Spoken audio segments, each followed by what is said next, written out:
My name is Jeffrey Davis. Welcome back to Radio Entrepreneurs. And all week we've been airing from the accounting firm of Gray in Canton, Mass. Spectacular offices. And my co-host for this segment is Kelly Berardi. Hi, Kelly. Hi. How are you? Good. I'm excited to be here. Thank you very much.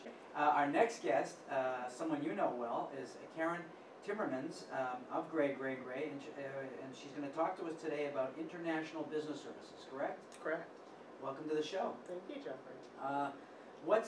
Why is international business such a hot topic right now? There's a lot of individuals and non-U.S. citizens coming to the United States, but there's a lot of U.S. businesses leaving the country and starting divisions in other countries. It's a hot topic for banking.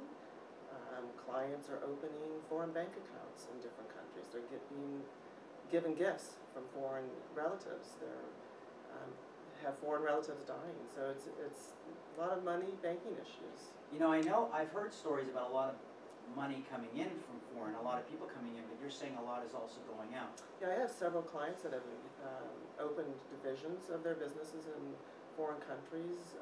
I have clients purchasing real estate in other countries, sometimes being, some countries want them to open corporations, put their assets in corporations, and I have foreign trust issues then. I have Mexico. I have a client who has a second home in Mexico, and every year I have to do a foreign trust return for that. Wow, do you have to go to Mexico? I wish. I have another client that's there, and I wish I could go and visit them. Good place to vacation. It is, yeah. It's funny, I know someone who owns a factory in Mexico, and interesting business. But what kind of background do you have that led you to sort of get into this area? I am a generalist, so I handle both individuals and businesses. And many years ago, so I've been in the business 33 years, one of my first clients here in the Boston area, her family has a dual citizenship, and they all chose to move to London. And so she was my first international client, U.S. citizen living abroad. Her whole entire family uses an accountant in the UK, so I've become very close with them. And from there it's grown. So the majority of my international clients are in the UK, but I have clients in 10 different countries. The firm has at least 14 countries that we work in. Yeah. And it's grown from there, and it's a referral business. The UK clients, a lot of them know each other or use my contact in the UK. He refers business to me, I refer business to him, and I now have companies. There are Boston-based companies opening offices in London, and I'm not sure why everyone's going there, but they've opened offices in London, so I share clients with this person in the UK, and he handles the UK part of it, and I handle the US, so we have to share reporting information.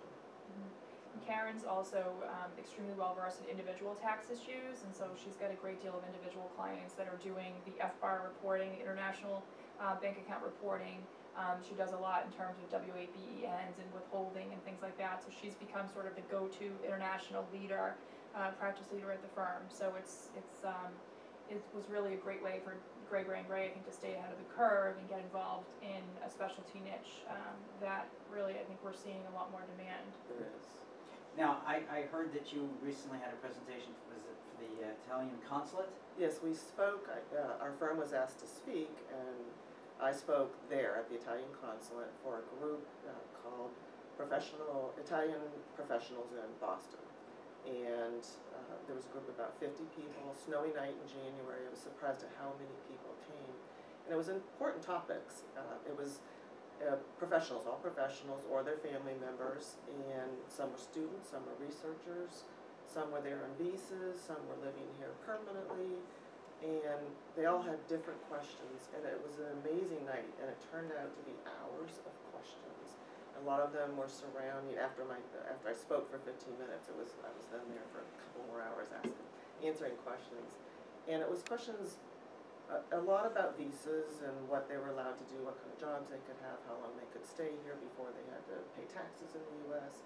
But it was also about people that did have green cards, people that were here resident aliens, didn't realize they had foreign banking requirements, thinking they're still Italian, they still have their citizenship in Italy, but they have reporting requirements here. So there was a lot of questions about what types of accounts, banking accounts, investment accounts, what did they have to report to the U.S. government.